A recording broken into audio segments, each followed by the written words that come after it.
Hi, Russ here, Russ Busey Music. So this is a video. Unfortunately, we lost Edward Van Halen. I couldn't make this video last week because I'm a geeky guitar kid and I grew up listening to him, so it hurt me too much for him to talk about this last week. So I want to talk about it this week a little bit. Huge influence on all of us people that are guitar players, and that's the kind of the point of this video. This is not for guitar players. If you're a guitar player and you're watching this, you're going to get plenty out of this. There's so many videos out there right now talking about him as a guitar player. What I'd like to do is talk about him as a musician. The whole thing about that is that he wrote all these so killer parts, and when he came along in that generation where we talk about, the big guitar players, Jeff Beck and Jimi Hendrix. Of course, maybe my favorite is Jimi Hendrix, and Jimmy Page and Eric Clapton, and they came along and they were that first wave of the guitar hero coming from the 60s into the 70s. And of course, Edward listened to Clapton a lot coming into that, and he grows up in that. Interesting, just a little biological note, they were immigrants to the United States and moved to California. His mom was from Asia, his dad was from Europe, and there's plenty of stuff out there for you guys to look into that. But him and his brother, Alex, who was the drummer in Van Halen, all of Van Halen's career, they grew up playing music together. Eddie actually started playing drums before Alex did, and they played piano. So there was a musical education in there somewhere, right? But the crazy thing about him, just as a guitar player, the crazy thing about him is that he just completely rewrote the rules. He had that sort of blues influence, because if we talk about Jimi Hendrix, we talk about Eric Clapton, we talk about Jeff Beck, Jimmy Page, all of those guys were exceedingly influenced by the American blues guitarist of the decades prior to that, as guitar became a popular thing in the 20th century, and that wonderful blues music which very proud in this way to be an American. The strangest thing about American culture, but blues came from the United States. We won't even get into how all that comes about, but how cool is it that the blues, the coolest music ever, came from here, as we were all just thrown in this thing together trying to figure out how to live through it. So anyway, those guys from Great Britain especially, they heard all that blues music, and of course they probably thought all these guys were huge stars over here, and then they come over here and find out that wasn't the case at all. But Edward Van Halen comes in that second wave of this stuff, and there had already been a lot of pop music, there'd been a lot of blues-based music, and they had followed the masters, the B.B. Kings, the Albert Kings, the three kings. There was a lot of information, and it came from the acoustic, world of Son House and of course Robert Johnson. All of that music was so cool at that time, but then Van Halen comes along. They grew up, him and his brother grew up playing music together, and then they want to turn this thing into a career, just like everybody. But Edward discovered a few things that sounded different, like he had a different tone. This is a Stratocaster that I'm playing, but it has a little mini humbucker. This is just for guitar players, so ignore this part if you're not. But we wanted a Stratocaster would have more of a twangy sound. These Fender type guitars would have more of a twangy sound. Gibson guitars would have that fatter sound. So think of it as a Fender was like writing with a fine point pen. Gibson was a big fat Sharpie. Okay, so that's how you think of that. Now, Van Halen wanted some of the mechanics. We can put a whammy bar on here and that kind of stuff. So he wanted to use that instrument because it was just and here's the thing about it. It was just the ultimate tool of expression for him, which Thank God he found that. So, but he came up with some other stuff. I mean, most of you think about playing guitar, this hand goes over here, this hand picks the notes. He decided,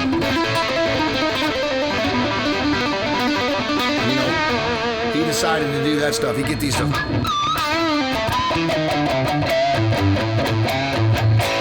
And some of the songs that are famous to him, just nobody sounds like that. So the first time you ever hear him, you go, can that be a guitar? And so for all of us, we kind of look back and we go, boy, it almost sounds otherworldly, almost like an alien created it, which is what we love about him. He was so good that even the best guitar players go, okay, fine. He's just that good, fine. Now, here's a funny thing for somebody like me. I love great songwriters. In those eras, there are guys around like Sting who just write beautiful lyrics, and Neil Peart, who was the drummer for Russ, who we lose in the same year as we lose Van Halen, writes all these lyrics that are absolutely beautiful.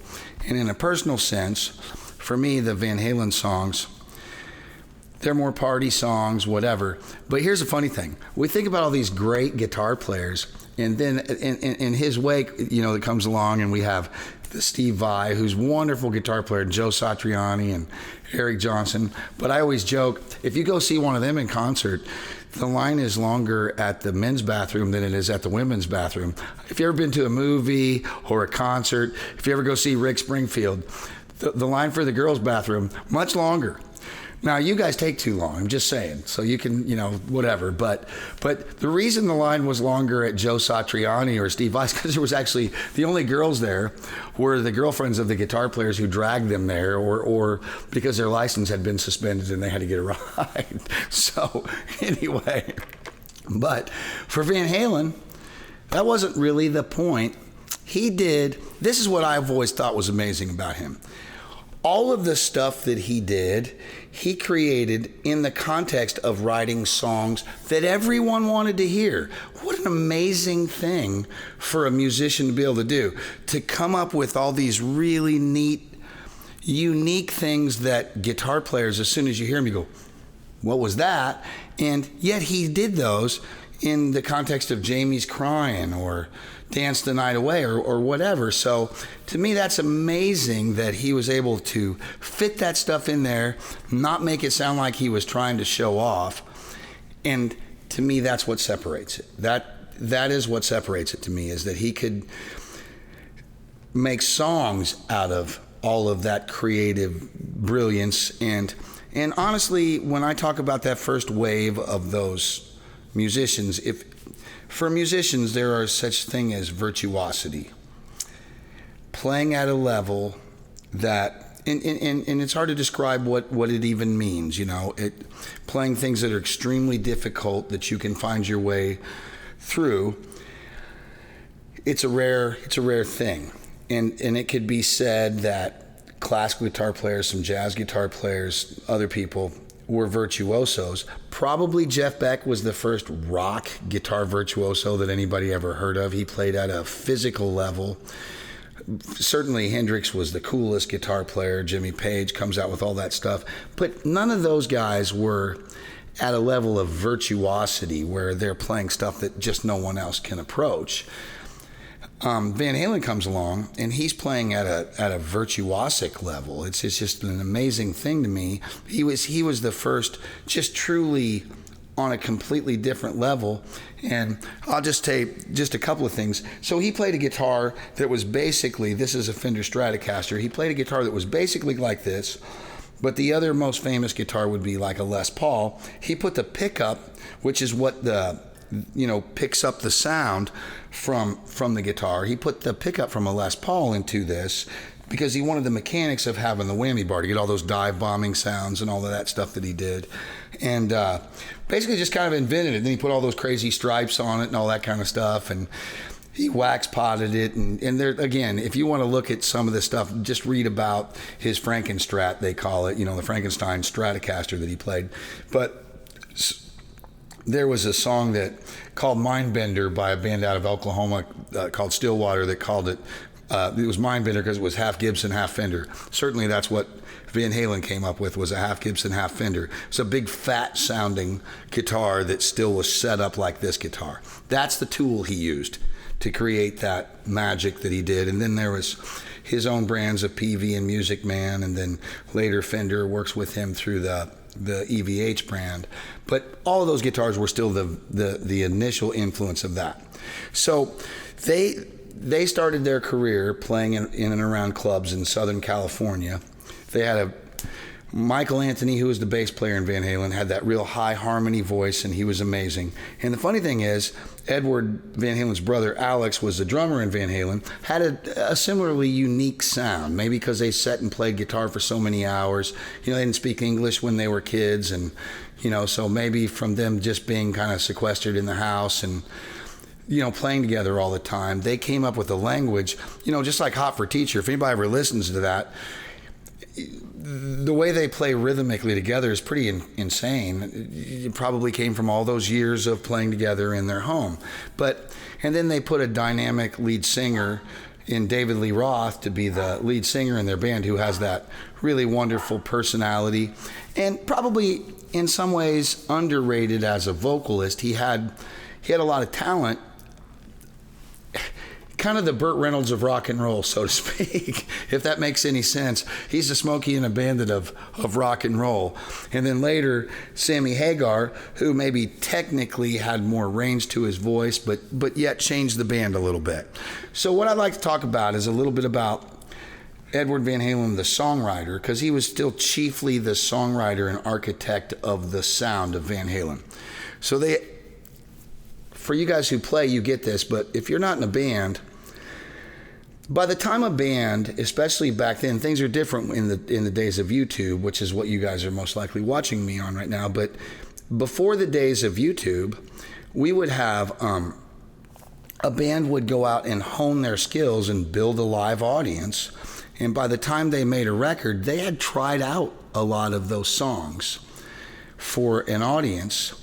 And so by the time they played, they had some pretty good songs on there. And if they didn't, they weren't going to get signed. And there were people following them around, which means they had locked onto something that was interesting to people or fun for people to hear.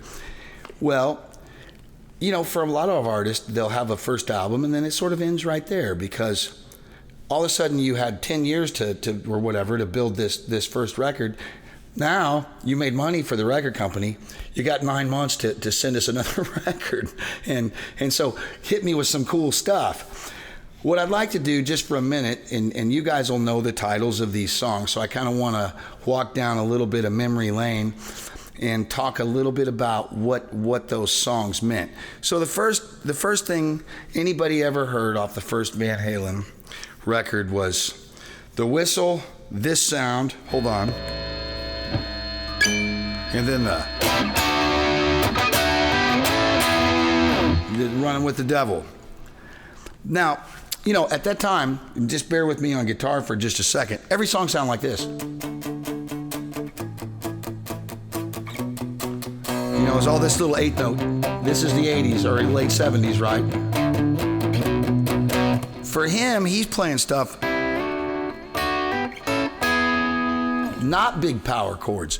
The thing that as a guitar player being influenced by him is, it's not just these big giant power chords, but it is these little chord fragments, and it's the whole idea that to make something big, less is sometimes more. Van Halen was like a piano in a sense.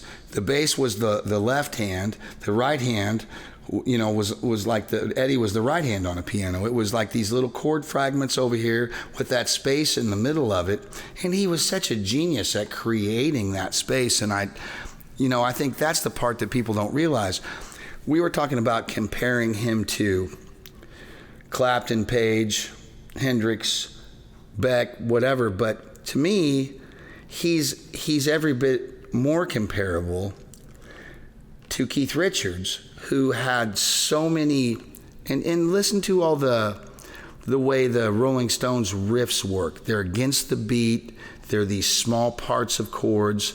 They're these little tiny fragments of things that you just want to hear over and over. So to me, I think I hear more of a parallel with Keith Richards as because both of them, more than an instrument to show off your individual skills and talents, it was a vehicle to show off great songs that you could bring an ensemble into. And obviously he taught that later with the piano and Right Now and Jump, and the keyboards and Jump, or the piano and Right Now. The guitar just happened to be the instrument he used that. But the first thing we hear from Van Halen is Running with the Devil, and then the Eruption. And I wasn't old enough to really know, but I can't imagine, because if you think about the guitar breakdown and Whole Lotta Love, or some of the other things, but the first time you hear Van Halen going,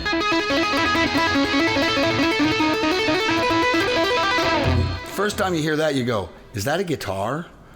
Is it a keyboard? Is it an organ? Is it a church organ? What even is that? And he had developed, because for him and this is where what I love about him is, I think a lot of people pick up their instrument, they start playing that instrument, and then they try to make nice sounds with it. I think sometimes, and I may be guilty of this in some ways myself, we hear sounds and you go, well, I'm just going to use this thing to make that sound. To me, that was the no boundaries approach that Van Halen took.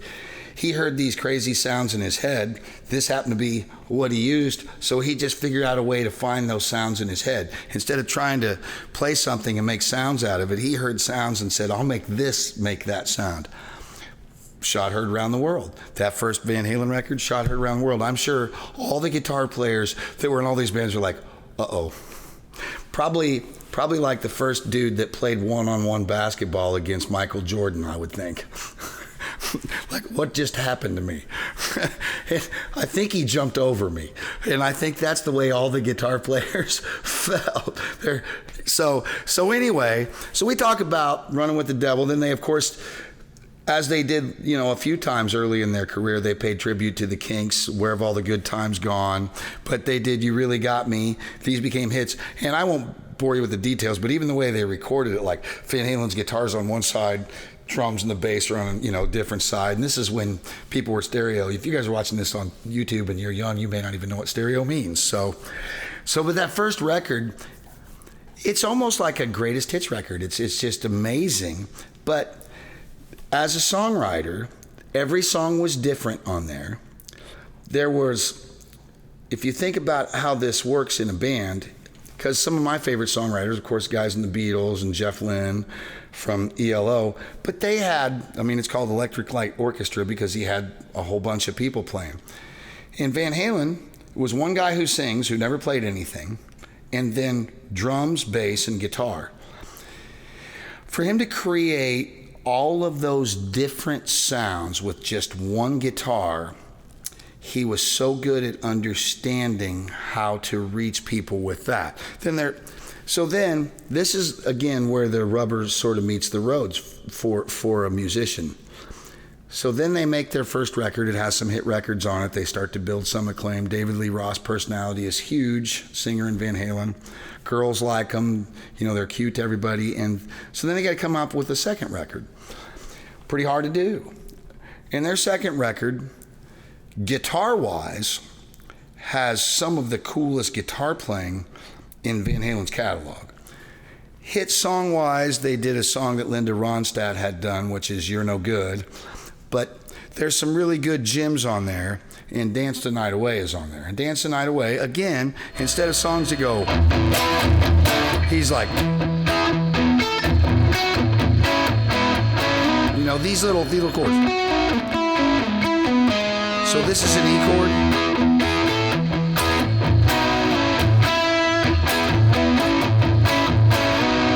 Not big chords, little parts of chords. Amazing. And he came up with all of that, and with just bass, drums, and voices. And the harmonies were great because him and the bass player Michael Anthony had those great harmony vocals, and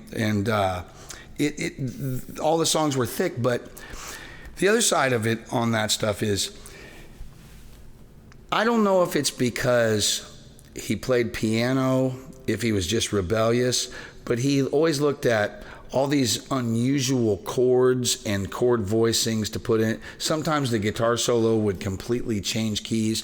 Another great band who does that a lot of times is AC/DC. They'll have these songs that are sort of bludgeoning, and then the guitar solo jumps in from another key or whatever. For you guys, to explain something to musicians and non-musicians, what we like about music is the idea of tension and release. So if you like, and of course the dog likes that too, so we're going to leave that in there. But what we like is the idea of tension release, you know. And let me explain it like this. No tension there, right? But as I go away, that's release. This. Always going back to that home. Well, he was really good at creating those tensions and release, and that's part of what we like about music. If it doesn't have the tension and release, it's like telling a joke with no punchline, right? We got to have a joke with a punchline. It needs to be paid off. So then they put out that second record. Second record had, you know, those things, and then they go on to their third record, and the third record was Women and Children First. By this time, they had known that they were going to get to make records. They were selling enough records at this time, they knew they were going to get to make records. And so as their career was building, and keep in mind, here's the thing that people don't know about at this time for bands. Most of the time you're an opening act. You got to play a short little set. And Van Halen had all these unique techniques on a guitar, so they kind of had to hide it early on. You know, I remember seeing videos of people seeing him. Tim Pierce, who's one of the great studio musicians, great guitar player in Southern California. And keep in mind, I kind of grew up a lot of my formative years in Southern California, so in the aftermath of Van Halen and then the whole culture of the 80s, you know, pop metal and pop hard rock stuff that came out there. But Van Halen had to kind of hide what he was doing. He was so unique. And for you guys that don't play guitar, he was so unique that physically they didn't even want people to be able to watch him do what he was doing and be able to copy it. So it's so cool that he had almost turned his back on the audience so they couldn't see what he was doing, because if anybody caught on to it, here's what he didn't know, which a lot of times is what greatness doesn't recognize. It wouldn't have mattered how long they watched him, they weren't going to be able to do it anyway. So then they come out with Women and Children First, which is their third record, and that had Everybody Wants Some and The Cradle Will Rock, and you guys will remember those songs. He did actually play keyboards on The Cradle Will Rock. That main, dun, dun, dun, dun, you know, that little riff is actually like an electric piano or something. But like my favorite song on that record would have been Take Your Whiskey Home, that, you know, that real sort of...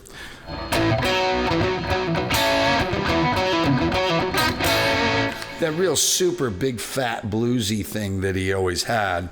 And by this time, we're into the early 80s. Randy Rhoads had come out playing on the Ozzy Osbourne Blizzard of Oz and then Diary of a Madman. Then unfortunately we lost him to the plane accident.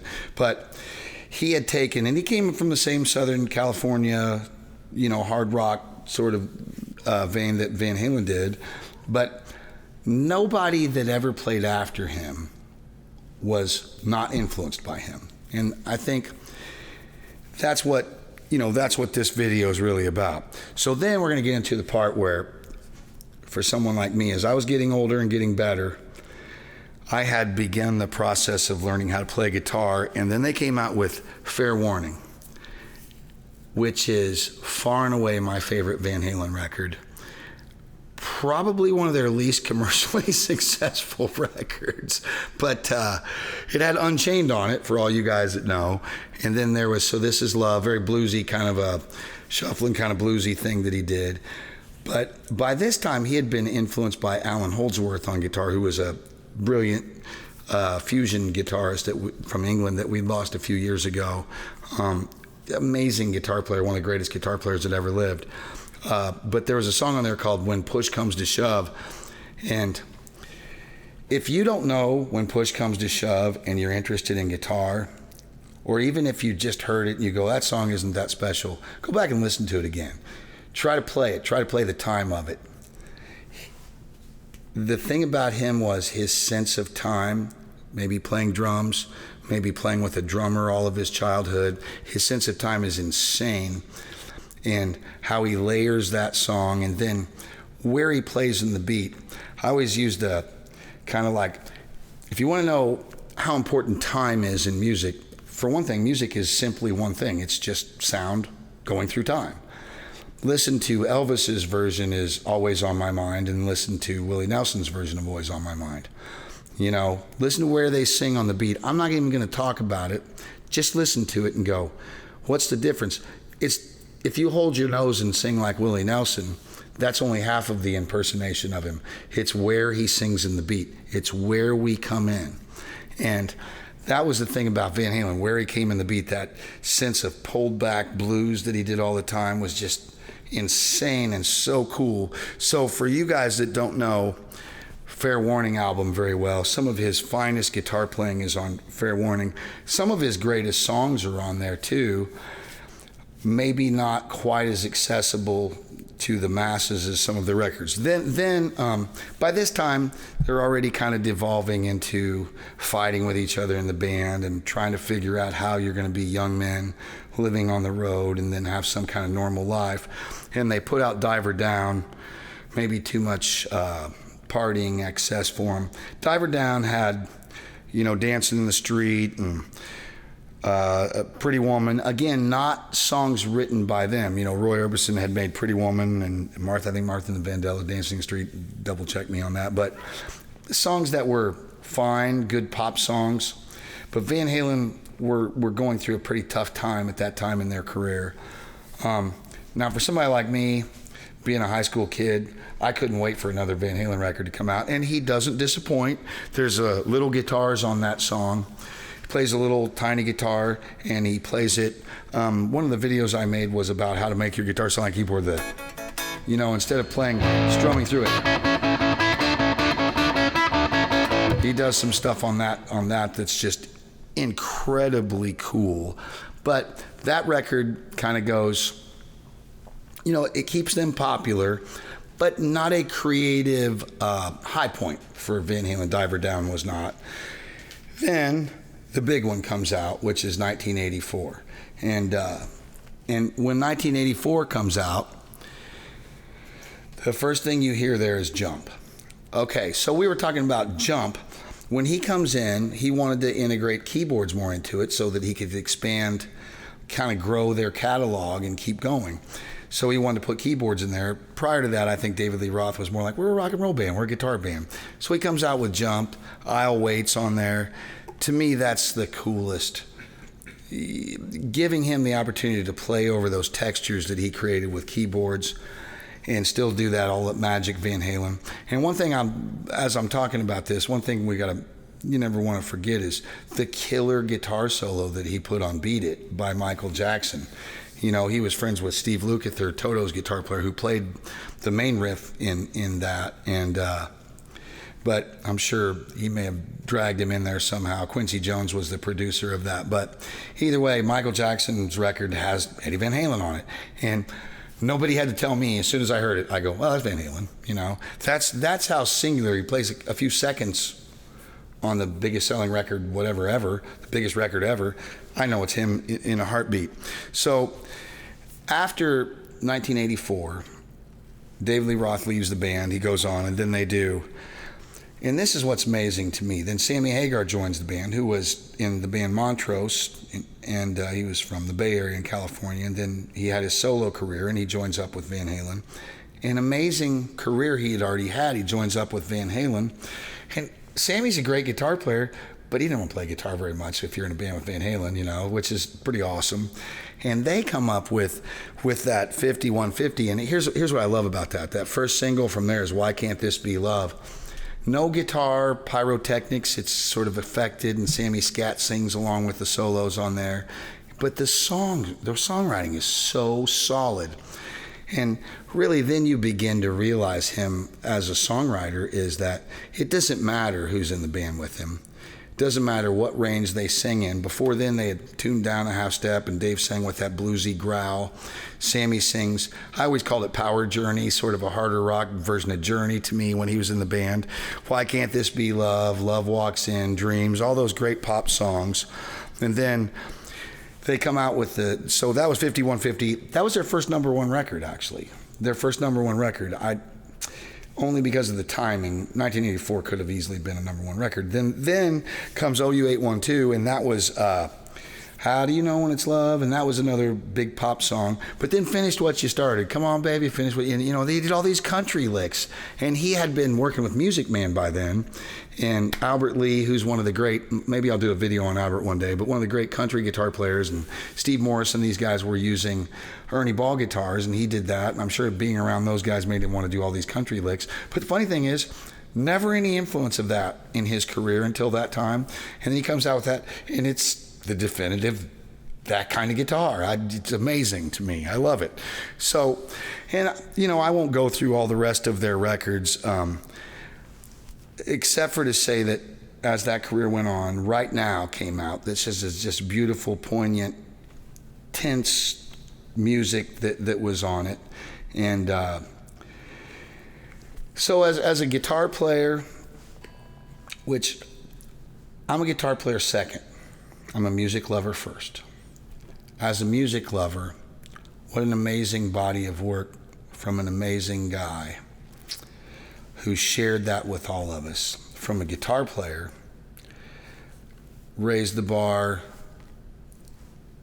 If you do anything and you do it well, and you want to keep getting better at it, one of the best ways to do that is to watch someone who does it at that level and try to see what they were looking at off in the distance to get to that level, that inspiration that it takes.